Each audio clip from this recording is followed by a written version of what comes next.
Bueno, buenas tardes. Quiero darle gracias al doctor Daniel y a la doctora Yolanda Freile por esta oportunidad para venir a presentar ese trabajo y a la red por traernos hasta aquí. Y bueno, vamos a hablar un poquito acerca de los compuestos bioactivos. Entonces, un compuesto bioactivo va a ser aquel que presenta una actividad biológica, sea positiva o sea negativa. Entonces, más o menos, vamos a llevar el ritmo de esta plática. Vamos a hablar generalidades de los compuestos bioactivos, las algas como fuentes de compuestos bioactivos, algunos antecedentes del grupo de investigación, las metodologías analíticas que se usan para la elucidación de estos compuestos bioactivos, algunos resultados experimentales que hemos obtenido en el laboratorio y finalmente algunas perspectivas de trabajo que podríamos realizar a futuro. Entonces, como ya dijimos, estos compuestos bioactivos van a ser positivas o negativas. Algunas fuentes de los compuestos bioactivos, pues obviamente la más grande de ellas es la naturaleza, a través de las plantas, puede ser de las flores, las hojas, los tallos, microorganismos como bacterias, hongos, animales como ranas, serpientes, escorpiones, algunas sustancias bioquímicas, podrían ser hormonas, organismos marinos, que se le está dando una gran importancia a esta parte, podrían ser corales, bacterias, peces, algas. En el mundo sintético, lo que comúnmente hacemos es, tenemos un producto natural y hacemos la modificación de ese producto natural, lo hacemos más simple o más complicado, y esto nosotros lo conocemos como química tradicional, o cuando hacemos una mezcla de varios compuestos en una reacción de un solo paso o de dos pasos, se conoce como química síntesis combinatoria. En la actualidad hay un gran auge de trabajo sobre la bioinformática, o sea, en química computacional, donde se diseñan todos estos compuestos a nivel de computadora y se prueban en una gran cantidad de targets moleculares. Y esto es el mundo virtual, que es el diseño de fármacos asistido por computadora. Así bien, algunas estrategias para preparar estos compuestos bioactivos se encuentra pues el rastreo al azar, donde nosotros tenemos una gran cantidad de compuestos y probamos con diferentes actividades biológicas o probamos diferentes fuentes naturales a esos compuestos para encontrar la actividad biológica. Por ejemplo, también está la extracción a partir de productos naturales y otra forma interesante de buscar estos compuestos es hacer modificaciones moleculares. Comúnmente, siempre se hace extracción de productos naturales, se encuentra en un producto natural una sustancia activa y esa sustancia activa se le hace unas ligeras modificaciones. Por ejemplo, se puede quitar un anillo aromático, se le pone un anillo aromático, o se sustituye, por ejemplo, un hidrógeno por un flúor para aumentar su capacidad y evitar el metabolismo de ese compuesto, y así podemos hacer muchas modificaciones químicas que le den mayor actividad biológica a ese compuesto. Entonces, si proviene de la naturaleza, pues tenemos moléculas complejas que pueden tener centros quirales, algunas pueden ser muy sencillas, como los grupos fenoles. Siempre los productos naturales son fuentes de principios activos y de alguna u otra forma los fármacos han venido directa o indirectamente de esta fuente, ¿no? Entonces, los productos naturales tienen a su favor estas características, tienen una gran variedad molecular, se pueden hacer métodos de cribados de alta productividad, constantemente se están desarrollando métodos analíticos o métodos de extracción para poder identificar y caracterizar esos compuestos. Y en su contra es que los compuestos que son bioactivos se producen en pequeñas cantidades. Algunos con suerte pues obtenemos 10 miligramos, otros menos de 1 miligramo y entonces se hace difícil la caracterización química. Aquí, como pueden ver en este diagrama, ¿se plantea alguna estrategia de cómo aprovechar esos compuestos bioactivos? ¿Cómo podríamos nosotros llevar hacia un fármaco? Si ven, aquí se encuentra la planta medicinal o la planta que tiene la actividad biológica, puede ser un alga, un organismo. Se sacan extractos, comúnmente los extractos que se obtienen son el etanólico, el metanólico, el hidroalcohólico, el de diclorometano, acetato, acetona, el hexano, y esos extractos se llevan a probar a bioensayos. Cuando da positivo en bioensayos, lo que comúnmente hacemos, si tenemos uno de los extractos activos, a ese le buscamos cuáles son los compuestos que van a presentar la actividad biológica. Una vez que nosotros conocemos un compuesto que tiene esa actividad biológica, podríamos plantear también que ese extracto se encuentre estandarizado y llevar esta ruta para venderlo como un fitofármaco. Ahora, si ese compuesto tiene una actividad biológica, es necesario hacer una serie de compuestos similares a ese para que nosotros podamos encontrar una relación estructura-actividad biológica. ¿Cuáles son las características importantes de esa molécula?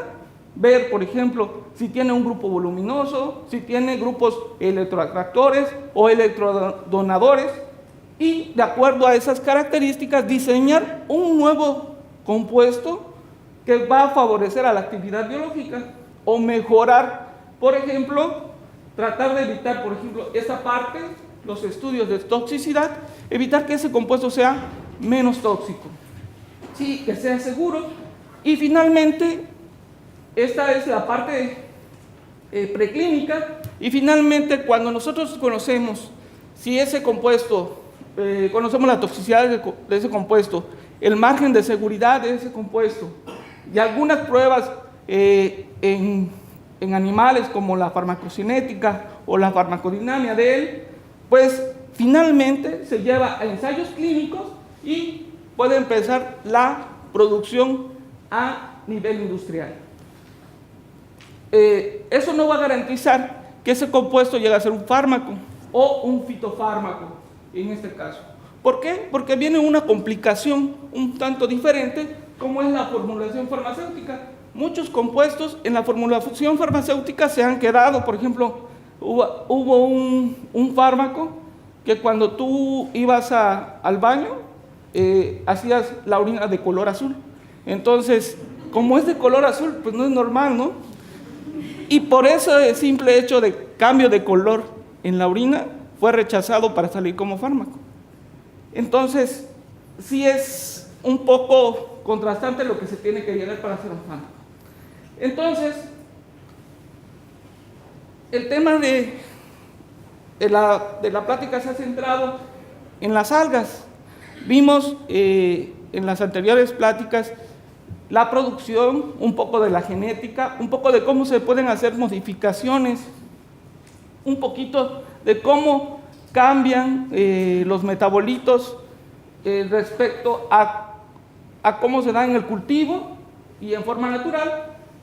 Y aquí, por ejemplo, tenemos el ejemplo de la medicina tradicional china, que ha usado por muchísimo tiempo a las algas, en este caso al sargazo, y le da una actividad, le da varias propiedades biológicas al sargazo, como anticancerígeno, antiinflamatorio, antibacterial, antivirales.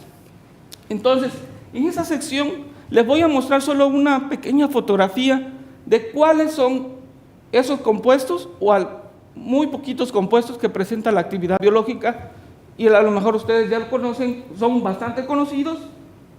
Por ejemplo, la clorofila, pues se utiliza, ¿no?, como es un pigmento. La picoeretrina, las algas pardas tienen fucosantina y flavoxactina, que tienen actividades como antioxidantes, anticancerígenos, antiinflamatorios, antiobesidad, son neuroprotectores. Así bien, estos compuestos pueden tener esta actividad porque presentan dobles enlaces.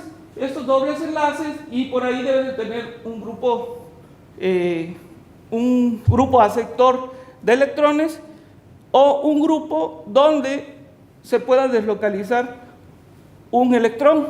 Entonces, Si ustedes ven aquí, si ustedes ponen un electrón, este electrón se puede mover a través de la cadena fácilmente y se puede deslocalizar. Por eso a esos compuestos se le da la propiedad de antioxidante, porque pueden atrapar un radical libre, un electrón que se encuentra perdido por ahí, o alguna molécula que tenga un electrón que le sobre, él lo va a atrapar. Y esto pues nos protege. Cuando nosotros decimos que nos estamos volviendo pues más viejos, es porque nos estamos oxidando y porque nosotros constantemente, conforme vamos avanzando en edad, generamos una mayor cantidad de radicales libres y pues comúnmente nos dicen que debemos de tomar pues antioxidantes, ¿no? ¿Para qué? Para evitar esa formación de radicales libres y el organismo pueda desechar y pues parezcamos un poquito más jóvenes, ¿no?, de lo que somos.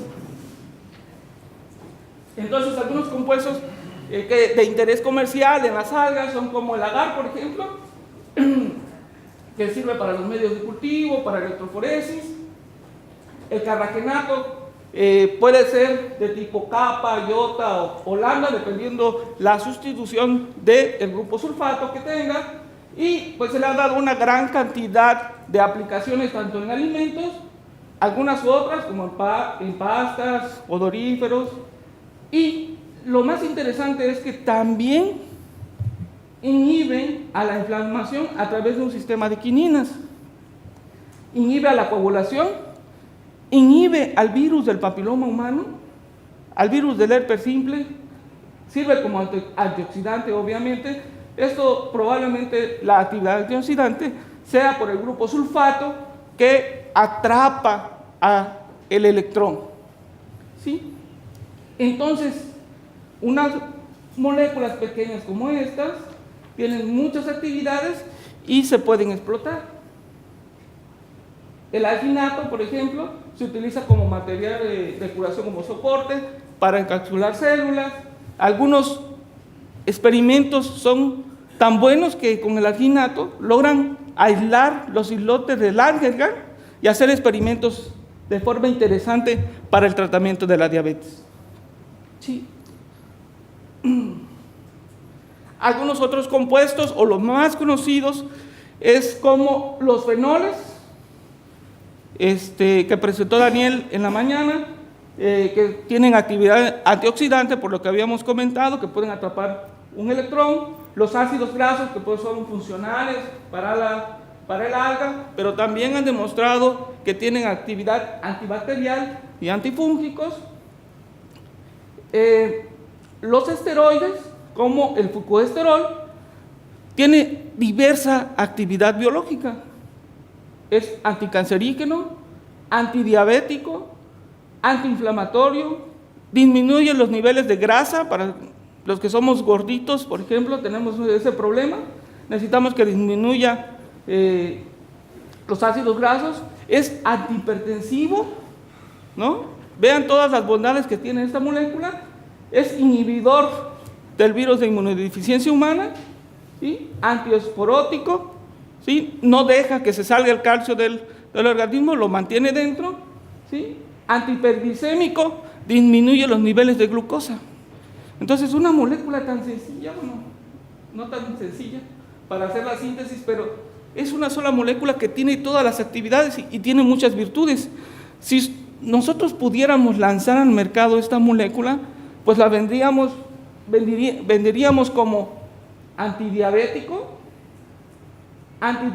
antihiperlipidémico y antihiperglicémico, ¿no?, que son características del síndrome metabólico. Entonces, este sería un boom. Lo que tenemos que hacer es buscar más moléculas parecidas a esta para encontrar el grupo farmacofórico, o sea, la parte que le va a dar la actividad biológica a este grupo de moléculas o a un nuevo grupo de moléculas. Entonces, en esa parte tenemos que seguir investigando. Le voy a presentar dos ejemplos de algunos que han hecho algunos screening de la actividad biológica. Por ejemplo, en Longata, ¿sí? Encontraron que los extractos de hexano, etanol y agua tenían una actividad biológica antibacterial contra Escherichia coli y Staphylococcus aureus de entre 8 y 16 miligramos por mililitro. Esa es una buena actividad biológica, pero para que sea mejor debería de estar aproximadamente en 1 miligramo por mililitro para que tenga una muy buena actividad biológica, ¿no? Identificaron algunos compuestos como los que hemos visto, la fucosantina, obviamente porque tiene la actividad antibacterial. Algunos otros compuestos como el fucosterol, el ácido palmítico, el ácido esteárico, el eólico, el mirístico, el linoleico, que también en forma individual presentan actividad biológica. Entonces, cuando ellos prueban los extractos, obviamente va a tener una pequeña actividad biológica y todos esos compuestos en su conjunto pueden hacer una sinergia para que sea positiva. ¿Sí? Otro ejemplo es este artículo, donde prueban a varios extractos, donde van a buscar a los fenoles y logran identificar toda esa lista de grupos fenólicos. Lo interesante de este trabajo es que ellos, a través de la técnica de HPLC, pueden identificar esos fenoles y pueden ver variaciones entre cada una de las especies. Y entonces podemos observar, por ejemplo, aquí el 2 está en una buena cantidad y aquí en pequeñas proporciones. Esas pequeñas variaciones van a hacer diferente la actividad biológica en cada uno de ellos, aunque sean fenoles, pero esa disminución del 3,4-hidroxibenzaldehído hace que disminuya la actividad biológica o se potencie esa actividad biológica. Ahora, el grupo de trabajo en el cual me acabo de integrar más o menos hace como año y medio, se encuentra integrado por 2 laboratorios. Uno lo dirige el doctor Daniel Robredo, que es la parte de ecología, la de los cultivos, ver el desarrollo de las algas, y la parte de caracterización, que lo realiza la doctora Yolanda Freile. Este es el grupo de trabajo. Esta es parte de la estación de Telchac. Vamos a ver algunos ejemplos relacionados con la actividad biológica que se han encontrado en el grupo. Obviamente, este grupo de trabajo pues quiere ver de forma multidireccional a las algas, ¿no? Que buscamos el componente químico, la parte de nutrición, la parte biotecnológica, la parte biológica. En este artículo, donde Castillo Xiao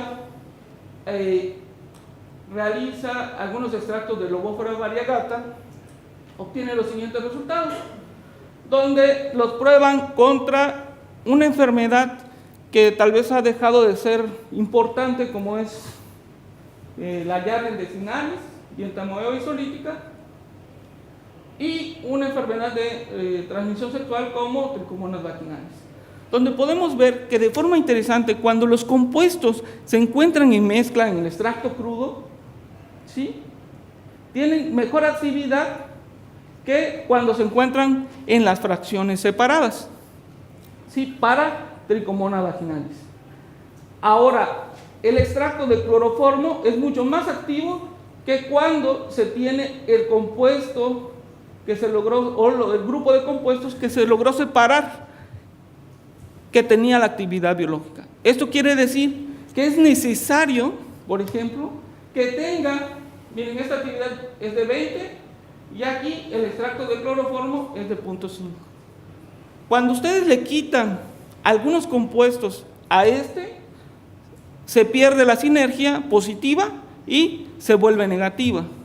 Entonces quiere decir que es necesario que al menos esta especie de alga, se podría utilizar el extracto de cloroformo para diarrea intestinales, para una diarrea, ¿no?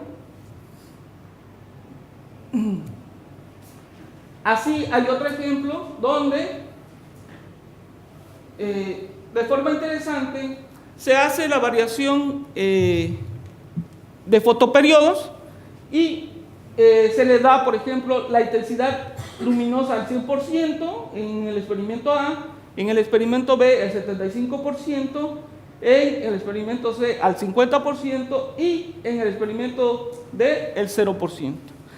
¿Qué sucede? Sucede que, de acuerdo a la presencia de la intensidad luminosa, van a aumentar la cantidad de polifenoles. Al aumentar la cantidad de polifenoles, disminuye la cantidad de lípidos contenidos en la planta. Y eso hace que su actividad biológica aumente conforme aumenta la cantidad de polifenoles. Aquí hay una relación de el cultivo, cómo está funcionando y la cantidad de los fenoles para que mantenga la actividad biológica, en este caso antiproliferativa, contra estas cepas de cáncer. ¿Sí? Otro ejemplo es el de Edgar Kamal, donde es también antiproliferativo. ¿Sí? Él logró aislar de esta alga fucosterol, hidroxiperoxicolesterol, ditiol B y el acetato de ditiol, que es acá. ¿Sí? Donde vemos de manera interesante que cuando se prueban estos compuestos en forma individual, tienen una buena inhibición, ¿sí?, en alguna de las líneas celulares de manera selectiva, y esto es un experimento bastante bueno porque ayuda a que estos compuestos se podrían utilizar como anticancerígenos. Claro, obviamente el fármaco de elección pues está muy por debajo, y este es lo que nosotros necesitamos llegar. Esta es una molécula grandísima y entonces es bastante complicado. Ahora, en esta publicación de Juan Chalzul, vemos que aquí lo interesante es la forma como hacen la extracción. Hay dos formas de extracción, una a través de agua y una a través utilizando sales. Esa diferencia de extracción hace la diferencia en cuanto a los rendimientos, en cuanto a la cantidad de proteínas, pero no así en la actividad biológica. Entonces, suena interesante cómo al hacer la variación en la extracción, que es lo que es un arte para nosotros los que hacemos química, los que hacemos productos naturales o los que hacen productos naturales, es algo muy complicado tratar de saber cuál es el método de extracción adecuado para que tú puedas obtener la mayor cantidad de los metabolitos, ¿no? Siempre, si haces una pequeña variación, va a dar una cosa diferente. Entonces, eso hay que ir viendo. Entonces, no vimos solo los compuestos, vimos que sí presentan la actividad biológica, pero necesitamos saber, bueno, cómo vamos a identificar a esos compuestos que obtienen la actividad biológica. Y hay algunas técnicas que nos pueden ayudar a identificar a esos metabolitos. Uno de ellos es la resonancia magnética nuclear, donde podemos tomar al extracto o al compuesto puro y tratar de hacer la búsqueda de ese metabolito o grupos de metabolitos sin ningún procesamiento de la muestra, ¿no? Solamente tomar un poco del extracto, se disuelve en el disolvente deuterado, puede ser agua, metanol, cloroformo, existen muchos solventes donde podrían hacerse el experimento. Nos va a brindar información de la estructura de la molécula, ¿sí? Nos va a decir cuántos hidrógenos tiene, cuáles son esos hidrógenos, cuál es la conectividad hidrógeno-carbono, ¿sí?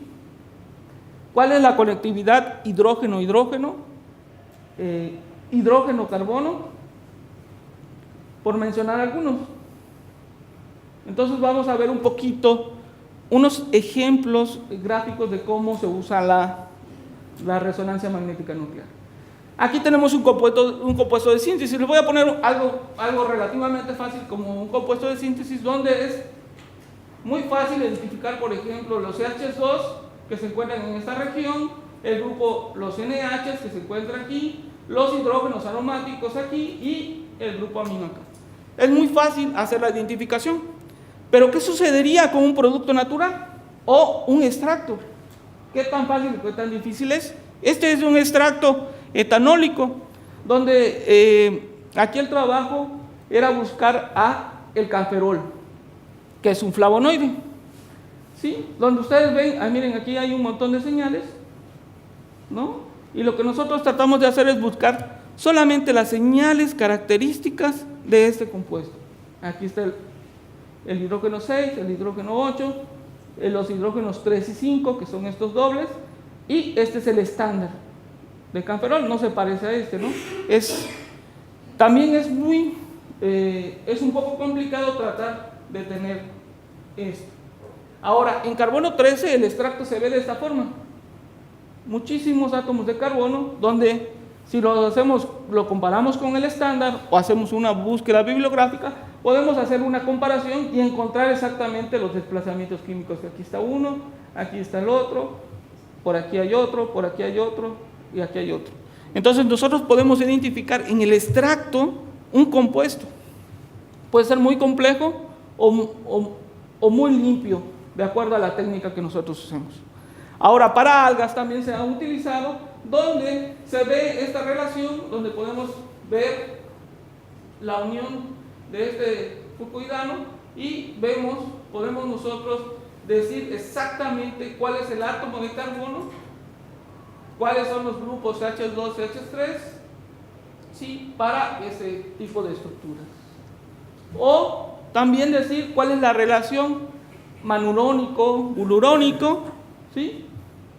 Solamente con el experimento de carbono. Estos son los carbonos, y aquí está otro, el carbonilo de los urónicos. Urónicos, de los urónicos. Verlo de esa forma, por ejemplo, todos los carbonos no sabemos quién es y a veces es un poco complicado. Entonces, lo que se necesita es un experimento donde nosotros podamos saber, por ejemplo, quién es CH, quién es CH2 y quién es CH3. E incluso cuando nosotros hacemos la resta de uno con los otros, podemos saber quién es un carbono cuaternario. Entonces, en ese experimento, los CHs aparecen de forma positiva y los CH3 igual. Y los CH2 van a aparecer de forma negativa. No aparecen los carbonos cuaternarios. Esos los sacamos por diferencia del carbono original. Tal vez un poco complicado, ¿no? Lo otro es realizar experimentos en 2 dimensiones. Uno de los más importantes son estos dos que les presento aquí, que es la relación hidrógeno-hidrógeno y la de hidrógeno-carbono, donde podemos ver que en el hidrógeno-hidrógeno, por ejemplo, tenemos esta línea que es la correlación de todos los protones, pero podemos observar correlaciones de este protón con este protón, donde nos dice: este hidrógeno que se encuentra aquí es mi vecino, y este que se encuentra aquí es mi vecino, a una distancia de un enlace. Lo mismo para el carbono. Aquí él nos va a decir exactamente cuál hidrógeno está unido a cuál carbono. Hay otro experimento que es el HMBC, que sirve para decir, yo hidrógeno tengo a 4 enlaces de distancia, puedo ver a otro hidrógeno o a otro carbono. Entonces esto me va a dar a mí la conectividad. ¿Cómo está conectado? Si hay carbono, carbono, carbono, o hay carbono, oxígeno, carbono.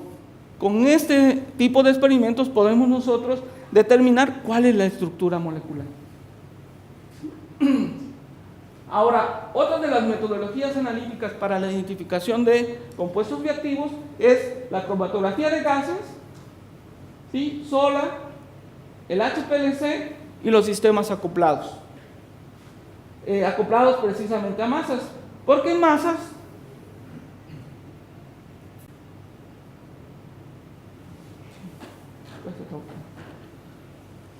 más o menos un sistema de espectrometría de gases masas y el de líquidos masas funcionará más o menos de esta forma, donde tenemos un puerto de inyección. En este caso, en el cromatógrafo es necesario calentar más o menos a 270 grados, 280, 290, dependiendo de las características de los compuestos. Puede tener una baja temperatura, 200 grados.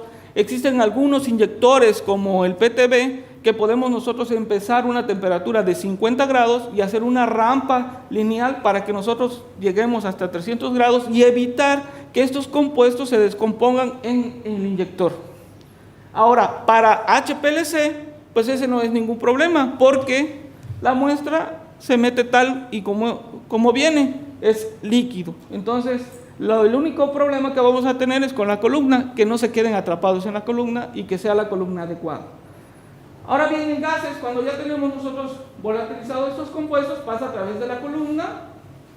Esta columna lleva una rampa de temperatura para que nos ayude a hacer la separación. Conforme va aumentando la temperatura, va aumentando la presión. Los compuestos más pequeños van a salir primero, por así decirlo, y los más grandes van a salir lentamente hasta el final de nuestra corrida. Y después vamos a hacer la interpretación, pasa a través del analizador de masas. Puede ser aquí, hay muchas características de este analizador de masas. Puede ser un cuadrupolo sencillo, una trampa de iones, o un triple cuadrupolo, o uno de tiempo de tubo de vuelo, y cada uno de ellos nos va a dar diferente análisis, ¿sí? Lo mismo ocurre para que lo veamos en HPLC, es igual para gases. La única diferencia es la interfase que los hace diferentes a estas metodologías. Por ejemplo, aquí en el laboratorio lo probamos y pues pudimos identificar algunos compuestos, por ejemplo, compuestos a los ácidos grasos de cadena larga que se encuentran en esta zona, el fitol, el escualeno, el tocoferol, el escimasterol. Todo esto se realiza a base de una comparación con una base de datos. Y obviamente, le voy a poner la base de datos, aquí está. Se realiza la comparación con una base de datos, ¿sí? Donde tenemos los patrones de fragmentación de cada uno de estos compuestos y podemos nosotros, en base a cómo están las rupturas, vamos uniendo nosotros el rompecabezas y podemos decir, esta es la probable estructura. Obviamente tenemos que apoyarnos por resonancia magnética nuclear y los experimentos que le mencioné anteriormente para asegurar la estructura que tenemos. O si tenemos muy buena suerte, obtenemos un cristal de nuestro compuesto o un monocristal y podemos ver la estructura de tercera dimensión, exactamente cómo es esa molécula, ¿sí? Como en este caso. Ahora bien, pues les voy a comentar rápidamente dos casos de estudios que se hicieron. No sé si tengo mucho tiempo, pero en el laboratorio, uno de ellos, rápidamente, se fue a recolectar muestras de sargassum. La zona de la península de Yucatán hay una gran cantidad de esta alga y ha representado durante mucho tiempo un problema para las playas, ¿sí? Aquí colectan en playas yucatecas 150 toneladas de sargazo, se ve feo en la playa. Y lo que se hizo aquí fue ir a recolectar el material, se separó, se hizo el peso en fresco en el laboratorio, se secó, se liofilizó y posteriormente hay una persona que realizó la identificación taxonómica. Y estas son las especies que encontraron: Pusifolium, Mysteris, Fluitans, Natans, por mencionar algunas de ellas, ¿sí? Y en ese trabajo lo que se quería realizar era saber qué especie de sargassum realmente predominaba en la zona. O sea, realmente decir, ¿es Fluitans? Sí, es Fluitans. Pero utilizando como apoyo a las metodologías analíticas, en este caso el cromatógrafo de gas, donde, bueno, se hace el tratamiento de la muestra completo. Es lo que vimos. Se hace la separación de las fracciones, tanto de hexano, dicloro, acetona, metanol, ¿sí? Y se hace un análisis de cada uno de los extractos, se obtienen una serie interminable de compuestos. Si ven aquí hay mínimo unos 30, 40 compuestos, se escogen algunos compuestos que sean mayoritarios, ¿sí? Ahí vemos otra parte del extracto, otro extracto, ese es uno. y ese que se ve ahí encimado es otro, para que vean la complejidad que presenta este trabajo. Y en base a estos compuestos se hace una comparación de los que pueden tener, de acuerdo a cómo se hizo la clasificación morfológica, ¿sí? Para decir, ese extracto, por ejemplo, el hexánico, tiene el ácido hexanoico. Y el hístiric tiene un derivado de colesterol, un derivado de benzoato de bencilo, por mencionar algunos. Y finalmente, todos los datos de tamaño, de forma, de la clasificación taxonómica y los datos químicos se metieron a hacer un análisis estadístico de picos de actividad, donde podemos ver que con estos compuestos, con esta serie de compuestos, se logró diferenciar a esta especie de otras especies. Igual son diferentes, ¿no? Podemos ver esas diferencias. Entonces, la parte química apoyó fuertemente a que se pudieran ver las diferencias entre las especies de estas algas. El siguiente caso fue realizado por una estudiante de maestría, Edith Peralta, que se encuentra aquí, bajo la dirección de la doctora Yolanda Freile, donde se probó la estacionalidad de esta alga y donde podemos ver que, por ejemplo, en el mes de marzo, en la península de Yucatán existe una alta radiación solar. En el mes de mayo hay una lluvia intensa y calor, por tanto la variación de la radiación solar disminuye, y en diciembre pues es una temporada fría para la zona, más o menos como de 20 grados. Y bueno, para estas algas sí afecta mucho. Y se probó una que se encuentra cultivada, sí, a una temperatura entre 22 y 23 grados. Se encontraron algunas diferencias, igual hicimos el análisis por resonancia magnética nuclear y el análisis por cromatografía de gases para ver si había diferencia entre los metabolitos y cuáles eran esas diferencias, ¿sí? Entonces, por ejemplo, en un panorama general, vemos algunas diferencias. El del cultivo, por ejemplo, en lípidos totales es mucho más alto que los que se encuentran en la naturaleza, ¿no? Y por las temporadas, igual en diciembre, aumenta la cantidad total de lípidos. Y así podemos ver cada uno de estos y vemos que hay variaciones de acuerdo a la estacionalidad, a la estación que se presenta. Entonces hay una variación. Lo mismo podemos observar cuando se hace el análisis de cromatografía de gases. Vemos que en diciembre aparecen una buena cantidad de compuestos que no aparecen en marzo y mayo, y los que aparecen en marzo y mayo en diciembre no aparecen, y así vemos que también son diferentes tanto la concentración como la cantidad de compuestos que se presentan en el alga de cultivo. Y bueno, en esta pues es un resumen de qué es lo que se presenta. Vemos las variaciones, por ejemplo, en la suma de los FAMES, ¿sí? En marzo y mayo son más o menos similares, en diciembre hay una disminución de los ácidos grasos, y así podemos ver cada uno de estos. Por ejemplo, el colesterol, en hidrocarburos son diferentes, y hasta aquí más o menos es lo que hemos realizado en el laboratorio de forma muy rápida. Y me gustaría compartirles las líneas de investigación que vamos a abrir en el laboratorio, que son de forma interesante, que es la búsqueda y caracterización de metabolitos secundarios, lo que vimos al principio.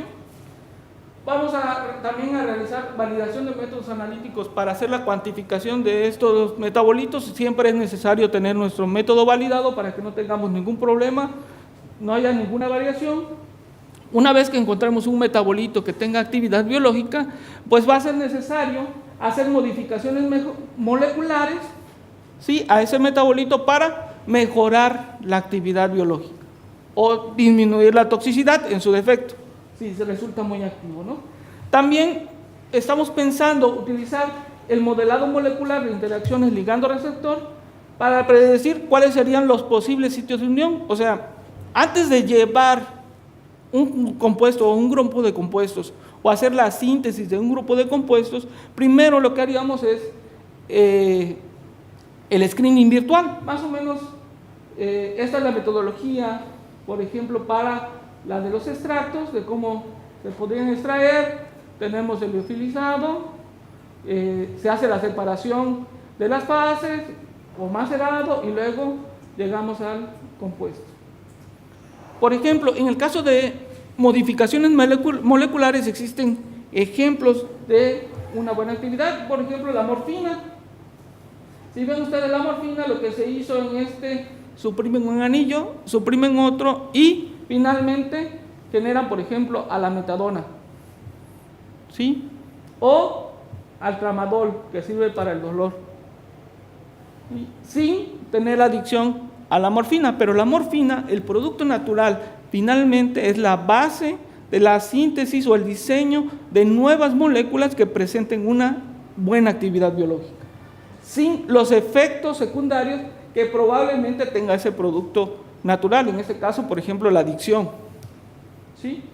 Existen algunos métodos como químico o químico-farmacéuticos para el diseño de nuevas moléculas. Por ejemplo, uno es diseño basado en un fármaco conocido, ¿sí? Se puede hacer la mezcla de un producto natural con un fármaco conocido para mejorar la actividad biológica o que tenga dos actividades biológicas. En algunos casos se conoce como quimeras moleculares.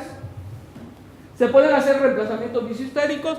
Eso quiere decir que podemos reemplazar un hidrógeno por un flúor, por un cloro, por un trifluorometilo, para, por ejemplo,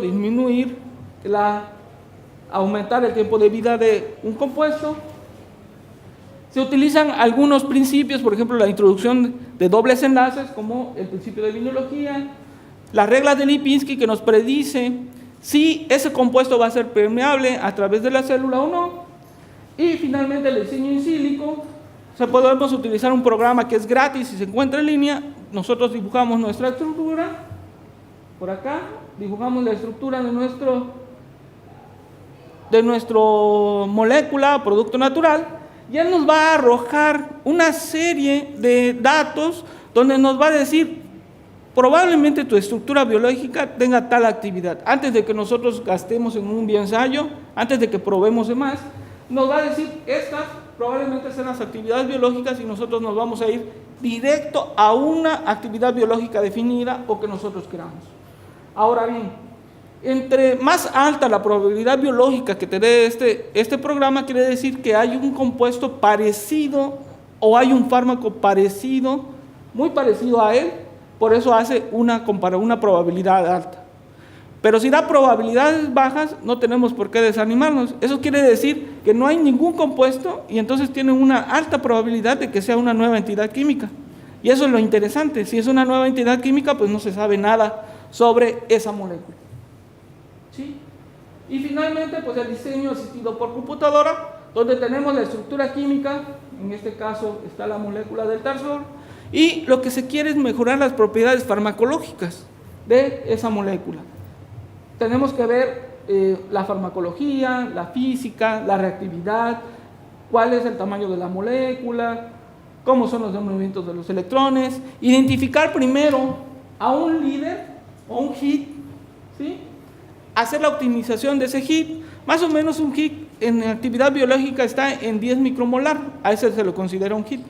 Cuando nosotros tenemos un compuesto por debajo de 0.1 micromolar, nosotros ya tenemos un fuerte candidato a fármaco.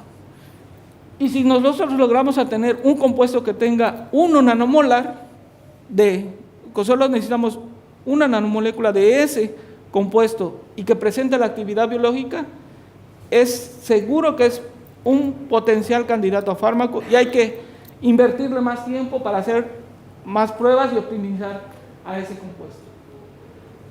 Lo otro interesante que vamos a tratar de introducir como línea de investigación es hacer el acoplamiento molecular, tener a la molécula, tener al target molecular o a la proteína que deseamos probar y hacer un embone tipo llave cerradura, parecido, ¿no?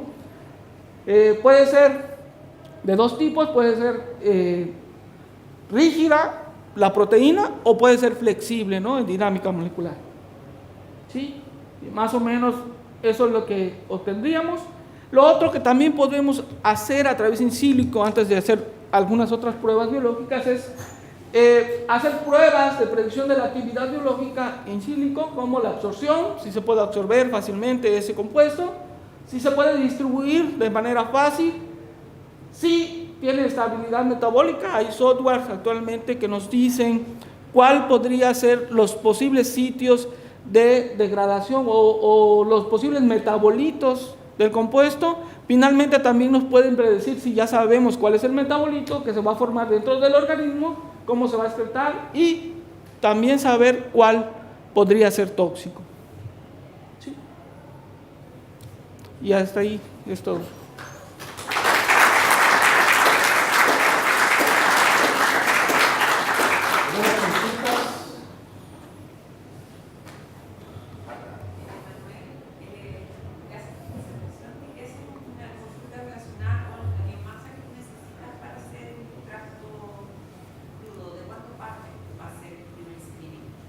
¿De cuánto partimos?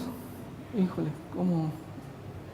No sé, ¿cuánto es suficiente para tener una visualización de la molécula para el primer screening? Un screening podríamos tenerlo, no sé, de 1 a 5 kilos, podríamos... seco. Seco. Entonces, pues lo mínimo que podemos usar es 1 kilo seco y empezar a hacer el screening. Esa es la limitante, como lo dije al principio, no es la limitante de los productos naturales. Pero lo bueno es que si encontramos una molécula y la identificamos, la podemos, bueno, en mi caso yo puedo realizar la síntesis de la molécula. Y eso pues sería fantástico, porque ya tendríamos material suficiente. Si tenemos 1 miligramo, podríamos producir 20 miligramos, 30 miligramos, 1 gramo, 2 gramos de esa molécula y mandarlo a hacer más pruebas biológicas, ¿no? Ella es microbióloga, quiere saber cuántas kilos. Más o menos, para encontrar uno en bacterias, se utilizan 10 litros de medio de cultivo para aislar un metabolito, el que te interese. Claro, tiene que ser, sí. Para hacer el screening de que del...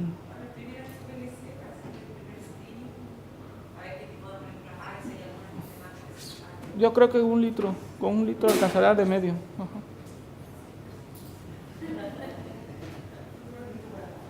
¿Otra consulta? Siempre me he preguntado si existe manera de definir alguna estrategia de búsqueda o si simplemente primero uno trata de ver todo lo que hay.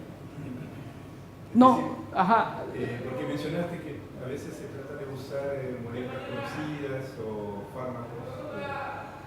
Entonces, yo siempre me pregunto cómo se hace la estrategia de búsqueda de toda esa cantidad de moléculas.